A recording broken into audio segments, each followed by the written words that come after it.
Movie की शुरुआत में हमें टेरा नाम की एक लड़की को दिखाया जाता है जो घर पर बिल्कुल अकेली होती है। तभी उसके पास एक अनजान कॉल आती है जिस पर मौजूद आदमी उसे डरावनी मूवी स्टेप के बारे में बात करने लगता है और उसे खतरनाक गेम खेलने के लिए कहता है, जिससे टेरा बहुत ज्यादा डर जाती है और अपना फोन काट देती है और घर के सारे दरवाजे लॉक कर देती है। इस दौरान वो चैट में अपनी फ्रेंड एम्बर से बात कर रही होती है और उसे भी इस बारे में बताती है। तो एम्बर उससे कॉल का जवाब देने के लिए कहती है, जबकि उसने एम्बर को कॉल के बारे में कुछ बताया ही नहीं था। इसलिए जब वो उससे इस बारे में पूछती है तो उसे जवाब में मिलता है कि वो एम्बर नहीं है बल्कि वो वही साइको है जिसने उसे कॉल किया था। फिर वो उसे धमकी देता है कि अगर तुमने कॉल का जवाब नहीं दिया तो मैं एम्बर को मार दूंगा। इसलिए टेरा कॉल पिकअप करके पूछती है कि तुम क्या चाहते हो। तो वो कहता है कि मैं तुम्हारे साथ सिर्फ एक गेम खेलना चाहता हूँ, लेकिन अगर तुमने पुलिस को कॉल किया या फिर कोई जवाब गलत दिया तो एम्बर मारी जाएगी। जिसके बाद वो एक एक करके टेरा से सवाल करने लगता है जिसका जवाब वो सही सही देती है,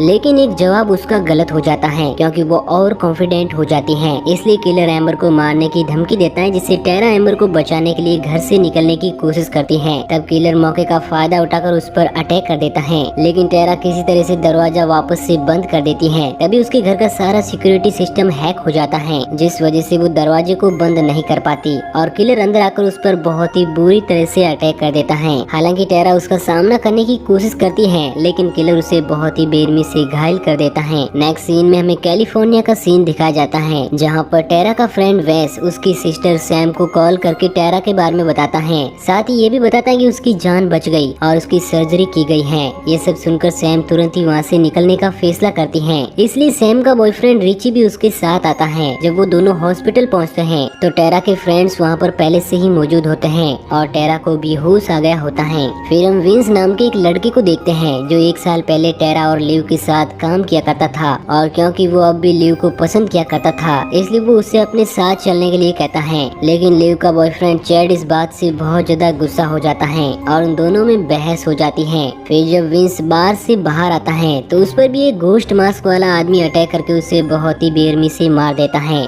दूसरी तरफ हम सैम को देखते हैं जिसे टाउन में सालों पहले मौजूद किलर विल्स की झलक दिखाई देती है। इसलिए वो दवाइयाँ ले रही थी, लेकिन अब धीरे धीरे उन दवाओं का असर भी कम होता जा रहा था। तभी सैम के पास भी उस किलर का कॉल आता है और हमें पता चलता है कि किलर ने जानबूझकर सैम को यहाँ टाउन में बुलाया है क्योंकि वो सैम और उसकी फैमिली को पूरी तरह से बर्बाद करना चाहता है। तभी अचानक से किलर वहाँ पर पहुँचकर सैम पर अटैक कर देता है, लेकिन सैम किसी तरह से बचकर वहाँ से बाहर आ जाती है और पुलिस ऑफिसर को इस बारे में इन्फॉर्म करती है। लेकिन चेक करने पर ऑफिसर को वहाँ पर कोई भी नहीं मिलता, और क्योंकि सैम ने टाउन से जाने से पहले आसपास के लोगों को बहुत ही ज्यादा परेशान किया था, इसलिए शेरिफ उसे वहाँ से जाने के लिए कहती है। जिसके बाद सैम टेरा से अकेले में बात करती है तो हमें पता चलता है कि उनके डैड उन्हें बचपन में ही छोड़कर चले गए थे। इस दौरान सैम टेरा को बताती है कि उस दिन कुछ ऐसा हुआ था जिसकी वजह से डैड हमें छोड़कर चले गए थे। फिर वो बताते हैं कि एक दिन मुझे अपनी मॉम की एक डायरी मिली जिसे मैं बिना सोचे समझे पढ़ने लगी तो पता चला कि उसके डैड असली डैड नहीं है। इस बात से सैम बहुत ही ज्यादा गुस्सा होती है और अपनी मॉम से झगड़ने लगती है, जिससे वहाँ पर खड़े उसके डैड भी ये सारी बातें सुन लेते हैं और गुस्से में घर छोड़कर चले जाते हैं। इसी वजह से मॉम भी सैम से गुस्सा हो गई, जिससे सैम बचपन में पूरी तरह से बदल गई थी और बड़े होने पर उसने अपना घर भी छोड़ दिया। लेकिन सैम को उस रात इस बात का दुख नहीं था कि उसकी वजह से उसकी फैमिली टूट गई, बल्कि उससे ज्यादा इस बात का दुख था कि उसके डैड कोई और नहीं बल्कि बिली थे, जो कि टाउन के एक बहुत ही खतरनाक किलर थे जिनके ऊपर ही स्टफ फिल्म बनी थी। फिर सैम टेरा को बताती है कि इस बात को हमारे सिवा कोई और भी जानता है, इसलिए तुम पर अटैक हुआ है। ये जानकर टेरा बहुत ही ज्यादा गुस्सा होती है और उसे वहाँ से जाने के लिए कहती है, और क्योंकि अब कोई भी सैम की हेल्प करने के लिए तैयार नहीं था इसलिए सैम डेवी नाम के एक आदमी के पास पहुँचती है जिसने सालों पहले सैम के डैड का सामना किया था। जब डेवी को पता चलता है कि सैम और टेरा पर अटैक कर रहा सीरियल किलर स्टेप नाम की मूवी का फैन है, जो कि सैम के डैड बिली और उसके एक साथी के ऊपर ही बनाई गई थी, तो वो उसे कुछ रूल फॉलो करने के लिए कहता है, जिसमें सबसे पहला रूल था कि कभी भी अपने बॉयफ्रेंड पर भरोसा मत करना, और दूसरा रूल कि किलर हमेशा पास्ट की वजह से ही अटैक करता है, और रूल नंबर 3 यह कि जो पहला विक्टिम होगा उसका एक फ्रेंड ग्रुप भी होगा जिसका हिस्सा वो किलर भी होता है। हालांकि ये सारी चीजें जानकर सैम डेवी से उस किलर का पता लगाने के लिए कहती है, लेकिन वो इस चीज के लिए साफ मना करता है क्योंकि उस पर पहले से ही कई बार अटैक हो चुके हैं। लेकिन इसके बावजूद जब सैम उसे फोर्स करने की कोशिश करती है तो वो उसे घर से बाहर निकाल देता है। फिर उन लोगों के जाते ही डेवी अपने दोस्तों को भी कॉल करके किलर के बारे में बता देता है और उन्हें वापस आने के लिए मना करता है। फिर कुछ सोचकर रिची और सैम की हेल्प करने के लिए उनके पास पहुंच जाता है, जिसके बाद वो लोग टेरा के सभी दोस्तों से मिलते हैं। इस दौरान सैम उन्हें ये सच्चाई बता देती है कि वो टाउन के फेमस किलर विली की बेटी है। उनकी बातों से हमें ये भी पता चलता है कि विंस भी विली के दोस्त का बेटा है, इसी वजह से किलर ने उसे भी मार दिया है। फिर उन्हें इस बात का अंदाजा हो जाता है कि वो किलर ओरिजिनल मूवी का सीक्वल बना रहा है, इसी वजह से वो पास्ट से जुड़े हुए लोगों को मार रहा है, जिससे कि स्टोरी पास्ट से कनेक्टेड रहे। ये सारी बातें सुनकर सैम घबरा जाती है और अकेले ही वहाँ से निकल जाती है। फिर हम वेंस की मॉम शेरिफ को देखते हैं जो पिज्जा लेने जा रही होती है। तभी रास्ते में किलर उसके पास कॉल करता है और कहता है कि मैं तुम्हारे बेटे को मारने वाला हूँ। इसलिए वो घबराकर अपने बेटे को कॉल करने की कोशिश करती है, लेकिन वो कॉल पिकअप नहीं करता। इसलिए वो पुलिस ऑफिसर जल्दी से जल्दी घर पहुँचती है तो वहाँ पर पहले से ही मौजूद किलर उस पर अटैक कर देता है। इसके बाद वो किलर वेस पर भी अटैक करके उसे बहुत ही बेरहमी से मार देता है। और क्योंकि टाउन में हो रहे कत्ल के बारे में डेवी की एक्स वाइफ गेल को भी पता चल गया था, इसलिए वो वापस आ जाती है, जिससे डेवी काफी परेशान हो जाता है और वो उसे जल्द से जल्द वहाँ से जाने के लिए कहता है। लेकिन वो ऐसा कोई भी वादा करने से साफ मना कर देती है, क्योंकि वो वहाँ पर न्यूज रिपोर्टर की तरह आई थी। तभी वहाँ पर मौजूद पुलिस ऑफिसर को देखकर सैम बहुत ही ज्यादा घबरा जाती है,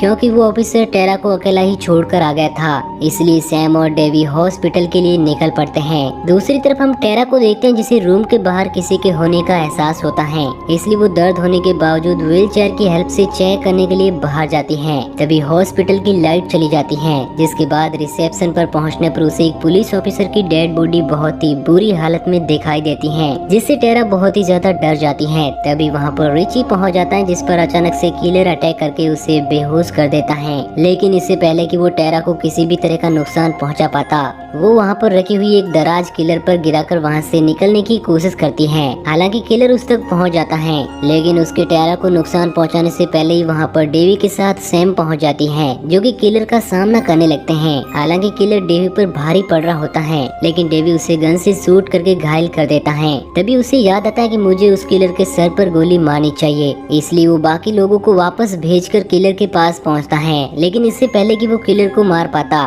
ध्यान भटकने की वजह से किलर चाकू की मदद से डेवी को वहीं पर मार देता है, जिस बात से गेल को बहुत ही ज्यादा दुख होता है। दूसरी तरफ हम टेरा को देखते हैं, जिसके पास सैम पहुंचती है और कहते हैं कि मैंने बचपन में बहुत गलत किया, लेकिन अब मैं तुम्हें कभी भी छोड़कर नहीं जाऊंगी। फिर जैसे ही वो अपनी सिस्टर के साथ टाउन छोड़कर जा रही होती है, वहाँ पर मौजूद गेल की दोस्त सिडनी उसे रोक लेती है और किलर को मारने के लिए मदद मांगती है। लेकिन वो इस चीज के लिए साफ मना कर देती है, क्योंकि वो अपनी बहन को किसी भी हालत में सुरक्षित रखना चाहती थी। फिर वहाँ से निकलने के बाद रास्ते में टेरा के पास उसका इनहेलर नहीं होता है, इसलिए वो इनहेलर लेने के लिए अपनी दोस्त एम्बर के घर पर जाने का फैसला करती हैं। दूसरी तरफ हमें एम्बर के घर का सीन दिखाया जाता है, जहाँ पर पार्टी हो रही होती है। तभी चैड की गर्लफ्रेंड लिव उससे गुस्सा होकर वहाँ से चली जाती है, इसलिए चैड उसे मनाने के लिए उसके पीछे जाता है। तभी किलर उस पर अटैक कर देता है। हालांकि चैड उसका सामना करने की कोशिश करता है, लेकिन किलर उसे बेरहमी से मार देता है। नेक्स्ट सीन में टेरा सैम और रिची के साथ एम्बर के घर पर पहुँचती है, जहाँ पर रिची पार्टी में मौजूद सभी लोगों को वहाँ से जाने के लिए कहता है। तभी सिडनी और गैल जो सैम को रोकने के लिए उसके पीछे जा रही होती हैं, उन्हें पता चलता है कि सैम इस समय किसी और के नहीं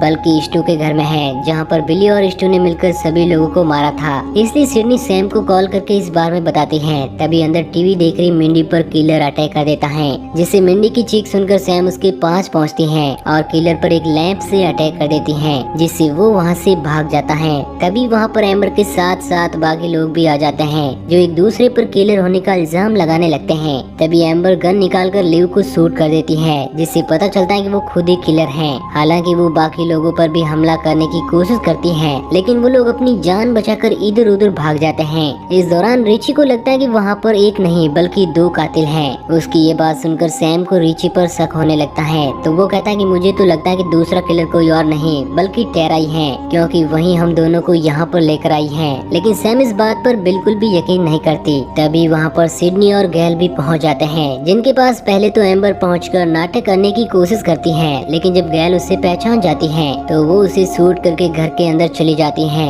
हालांकि गैल घायल हो जाती है, लेकिन इसके बावजूद वो सिडनी से किलर को खत्म करने के लिए कहती है। इसलिए सिडनी घर के अंदर पहुँचती है और सभी लोगों को सामने आने के लिए कहती है, लेकिन कोई भी ऐसा नहीं करता। तभी अचानक से किलर उस पर अटैक कर देता है और उनकी झड़प होता देखकर रिची भी बाहर आ जाता है। तभी सिडनी और किलर नीचे गिर जाते हैं, जिससे सिडनी की गन गन दूर गिर जाती है। हालांकि सैम उस गन को उठाकर किलर को मारने वाली होती है, लेकिन अचानक से रिची वहाँ पर पहुंचकर सैम पर अटैक कर देता है और कहता है कि मैं हमेशा से ये करना चाहता था। जिसके बाद वो सैम को चुराया हुआ इनहेलर दिखाता है। फिर हमें पता चलता है कि उसने जानबूझकर टेरा का इनहेलर चुराया था, जिससे सब लोग इस घर में इकट्ठा हो सके, क्योंकि दूसरा किलर कोई और नहीं बल्कि वो खुद ही है। और ये सब उसने इसलिए किया क्योंकि वो स्टेप मूवी का बहुत ही बड़ा फैन है और वो चाहता है कि इस फ्रेंचाइजी में एक और अच्छी मूवी आए। जिसके बाद जब सैम और एम्बर सभी लोगों को इकट्ठा करने लगते हैं तो उन्हें ढूंढने पर टेरा कहीं पर भी नहीं मिलती। तभी अचानक से वो एम्बर पर अटैक कर देती है।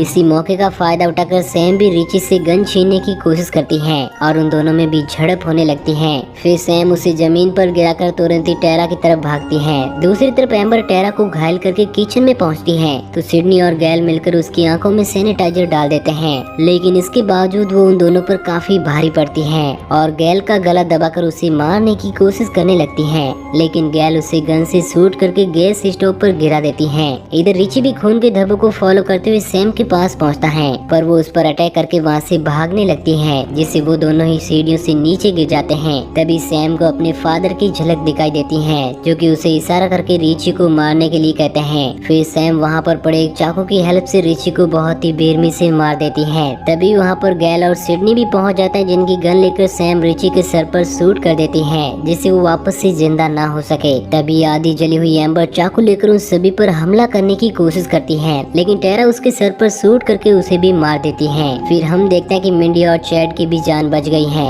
जिससे उन्हें ट्रीटमेंट के लिए हॉस्पिटल ले जाया जाता है। जिसके बाद सैम अपनी सिस्टर टेरा के साथ एम्बुलेंस में वहाँ से सभी को अलविदा कहकर चली जाती है और इसी के साथ ये मूवी यहीं पर एंड हो जाती है। तो दोस्तों, आपको ये कहानी कैसी लगी नीचे कमेंट करके जरूर बताना।